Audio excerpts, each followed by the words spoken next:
जमीयत उल हिंद का ऐलान, मस्जिद के मौलाना के साथ हुई बर्बरता में नहीं हुई कार्रवाई तो अलीगढ़ में होगा बड़ा प्रदर्शन। राजनीतिक पार्टियों के बाद अब अलीगढ़ में जमीयत उल हिंद के द्वारा भी मौलाना के साथ हुई बर्बरता के खिलाफ प्रदर्शन शुरू कर दिया है। जमीयत उल हिंद के पदाधिकारियों के द्वारा मौलाना के साथ हुई बर्बरता को लेकर डीएम के नाम एक ज्ञापन सौंपा है, जिसमें उनके द्वारा अलीगढ़ के थाना देहली गेट क्षेत्र में मौलाना के साथ हुई मारपीट व हिंदूवादी नेताओं के द्वारा प्री प्लान तरीके से षड्यंत्र रचने की बात कही है, जिसको लेकर राजनीतिक पार्टियों के लोगों के द्वारा जमीयत उल हिंद का साथ देने की बात कही है। सपा व कांग्रेस का साथ जमीयत उल हिंद को मिल चुका है। इसमें लगातार आला अधिकारियों से आरोपी नेताओं के खिलाफ कार्रवाई की मांग बड़े स्तर पर शुरू हो चुकी है। दरअसल ये पूरा मामला जिला अलीगढ़ के डीएम कार्यालय का है, जहां जमीयत उल हिंद के पदाधिकारियों के द्वारा आज डीएम अलीगढ़ के नाम एक ज्ञापन सौंपा है, जिसमें उनके द्वारा मांग की गई है कि अलीगढ़ के थाना देहली गेट क्षेत्र में मस्जिद के मौलाना के साथ कुछ हिंदूवादियों के द्वारा एक महिला के साथ मिलकर षड्यंत्र तरीके से मारपीट की घटनाओं को अंजाम देते हुए शहर का माहौल खराब करने की कोशिश की गई है। सपा कांग्रेस पार्टी के लोगों के द्वारा पूरा समर्थन देते हुए आरोपियों के खिलाफ कार्रवाई की मांग की गई है, जिसमें शहर की अमन व शांति को बनाए रखने के लिए सभी के द्वारा आरोपियों के खिलाफ कार्रवाई की मांग के लिए ज्ञापन सौंपा है। अब देखना ये होगा कि अब आरोपियों के खिलाफ कोई कार्रवाई होगी या नहीं, ये देखना अभी बाकी है। आग कैसे लग सकती है? आग की कह रहे हैं आप? ये माहौल खराब नूमा कैसे लगी थी? नूमा कैसे लगी थी? तो आग गुरुग्राम में कैसे लगी? ये जब माहौल खराब करने की हम अलीगढ़ की बात कर रहे हैं। अलीगढ़ की बात कर रहे हैं। अलीगढ़ में हमने परसों आग लगने से बचा लिया, जब एक मौलाना के सामने चप्पल मार के वीडियो वायरल किया जाएगा तो उनका कहना था कि लोग सड़कों पर आ जाएंगे, लेकिन हमने पूरे समाज को समझाया। मैंने कहा ये सोची समझी साजिश है, आप अपने आप शांति बनाए रखिए और सबने शांति बनाए रखी। तो आप आत्माधिकार के पास आए, क्या न्याय मिला आपको बताओ? ये हमने न्याय नहीं मिला, हमें न्याय तो मिलने की उम्मीद कहाँ भी। तो अरे भाई न्याय मिला था, हमारा आदमी जेल चला गया। हमने तो ये बताया कि ऐसा मत करिएगा, आप जाग जाइए, सोइएगा मत। एडमिनिस्ट्रेशन को बताया सो मत। ठीक है, तो बेल कराएंगे मौलाना? अब जमाने अब हमने एफआईआर करा दी रात को, अब बेल होगी। किसके खिलाफ एफआईआर हुई? जो लोग हमने पूरी वीडियो में उसके नाम आम सब पते हैं, वो सब उनके नाम कराई है। ठीक है, कितने लोगों के नाम हुई है? करीब है इसके अंदर 7-8 लोग हैं। ठीक है, एडीएम सिटी साहब से मुलाकात की क्या? कल परसों की बात है, एक मौलाना साहब है हमारे मुफ्ती इमाम साहब हैं, उनको जबरदस्ती जेल भेज दिया गया। अभी डीएम जब उसकी सच्चाई सामने आई तो उसकी वीडियो हमें मिली। हमने वीडियो को एसएसपी साहब को भेजा, डीएम साहब को भेजा और सीओ फर्स्ट को भेजा। जब उन्होंने वीडियो देखी सच्चाई तो ये सामने आया कि बजरंग दल के और आरएसएस के जो गुंडे हैं वो अलीगढ़ का माहौल ख़राब करने की कोशिश कर रहे हैं, अलीगढ़ को हरियाणा जैसा नू जैसा माहौल पैदा करने की कोशिश कर रहे हैं।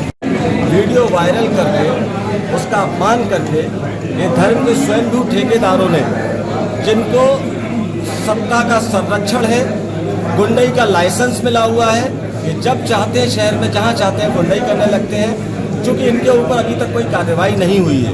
तो सलमान साहब जैसा बताया अभी कि उनके खिलाफ एफआईआर दर्ज हो गई है, अब उनकी गिरफ्तारी नहीं होती, क्या करेंगे आप लोग? यदि उनकी गिरफ्तारी नहीं होती है तो समाज के जिम्मेदार लोगों से मिलकर एक आंदोलन की रूपरेखा तैयार की जाएगी, क्योंकि एक इमाम के साथ जो घटना हुई है ये बहुत ही निंदनीय है। इमाम, पुजारी, पुरोहित, इन सबको, चूंकि हम सभी लोग किसी न किसी धर्म से जुड़े हुए हैं और सभी को एक दूसरे के धर्म का सम्मान करना चाहिए। अगर इस तरह से शहर का माहौल खराब करने का प्रयास किया जाएगा तो सभ्य समाज के लोगों से भी अपील है कि वो साथ आएं और समाज को सबके होने से बचाएं। किस मामले को लेकर आज ज्ञापन दिया गया? अलीगढ़ में क्लाट मस्जिद के इमाम साहब को उन पर बेबुनियाद झूठे आरोप लगाकर एक मनोहर कहानी लेकर के पुलिस के पास कुछ तथाकथित गुंडे मवाली वो जाते हैं और उनके कहने के अनुसार पुलिस तत्काल त्वरित कार्रवाई करते हुए मुकदमा पंजीकृत करती है और संगीन धारा, धर्म परिवर्तन जैसी संगीन धारा को मैं मुकदमा दर्ज करके और इमाम साहब को जेल भेज देती हूँ। मैं कहना चाहता हूँ ये पुलिस को हो क्या गया है, ये प्रशासन को हो क्या गया है। एक कुछ लोग जिनका बैकग्राउंड आपको पता है, वो लोग जाते हैं और अनर्गल बेबुनियाद आरोप एक इमाम साहब जैसी शख्सियत, जिसको पूरा मुस्लिम समाज इमाम साहब के पीछे खड़ा होता है, उन शख्सियत के लिए कहता है और आप ऐसी कार्रवाई करते हैं। मैं कहना चाहता हूँ इसी को लेकर के पूरे मुस्लिम समाज के लोग, तमाम तरह के मुस्लिम संगठन आज यहाँ आए थे और हमने साफ कर दिया है कि आप इमाम साहब को बाइज्जत तत्काल बरी कराएं, क्योंकि जो आरोप, जो संगीन धाराएं लगाई गई हैं वो बेबुनियाद हैं, वो झूठी हैं। और जिन पाखंडियों ने ये झूठा मुकदमा उन पर दर्ज कराया है, उन पर NSA लगाया जाए, उनके घरों पर बुलडोजर चलाया जाए। जो अलीगढ़ के अमन और शांति को तबाह करना चाहते हैं, उनकी नीयत क्या है, उस नीयत की जांच होनी चाहिए। आखिर उन लोगों ने जाकर के इमाम साहब के पास कुछ महिलाओं को ले जाकर के और इस तरह की कहानी बना करके इमाम साहब को जेल क्यों भिजवाया? इस तरह का ज्ञापन आपके द्वारा कलेक्ट्रेट पे दिया गया है, क्या रहेगा? देखिए, हमारे मस्जिद के इमाम साहब, जो पूरी मुस्लिम समाज, उनके हेड हम लोग एक्सेप्ट करते हैं, उनके बीच हम लोग नमाज़ पढ़ते हैं। 2 दिन पहले शाहजमाल के अंदर इकबाल उर रहमान साहब, जो मस्जिद के इमाम हैं और वहाँ मस्जिद में रह के उसी पैसे से वो अपने घर का पेट पालते हैं। कुछ चुनिंदा उन्हें पैसा मिलता है, उससे उनका घर चलता है। उनकी मौजूदा फाइनेंशियल हालत भी ठीक नहीं है। सिर्फ वजह क्या रही है, कुछ हिंदू युवा संगठन, RSS, BJP के लोग, क्योंकि मौजूदा सरकार भी उनकी है, उनकी शय पे बिना किसी गलती के इमाम साहब को जेल में डाल दिया गया है। क्या शर्म नहीं आई? मौजूदा सरकार, हमें उनसे कोई उम्मीद नहीं। उसकी वजह क्योंकि मुसलमान की मुखालिफत करते हैं, खुल के दलितों की मुखालिफत करते हैं, पिछड़ा समाज के खिलाफ हैं। वो सिर्फ अडानी, अंबानी और अपने कुछ जो ऊपर समाज के लोग हैं उनको आगे बढ़ा रहे हैं। मायावती, वो किसी लायक रही नहीं, वो मुसलमानों के लिए बोलेंगी नहीं। रहे अखिलेश यादव, वो मुसलमानों का यूज़ करते हैं, वो भी किसी के लिए नहीं बोलते हैं। कांग्रेस भी मुसलमानों का यूज़ कर रही है। मुसलमानों की बात आएगी तो सिर्फ वोट लेंगे, उनको इस्तेमाल करेंगे और कुछ छुटवैये नेता उनको आगे पहुंचा देंगे।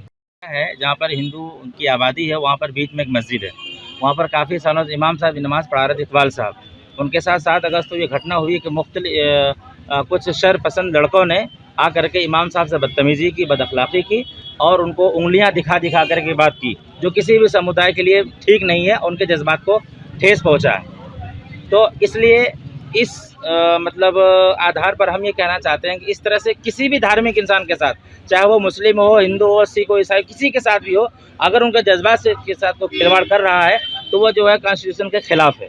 हम लोग यहाँ तमाम तंजीम के लोग जमा हुए हैं और तमाम जो है सियासी लीडरान भी जमा हुए हैं। जमीयत उलमा अलीगढ़ के बैनर तले ये कहना चाहते हैं कि जमीयत ये नॉन पॉलिटिकल जमात है, इसका सियासत से कोई ताल्लुक़ नहीं है। इसका सिर्फ एक मकसद होता है कि जो पीड़ित परिवार है, जो मजलूम है, उनके हक़ में लड़ करके उनको इंसाफ दिलाया जाए।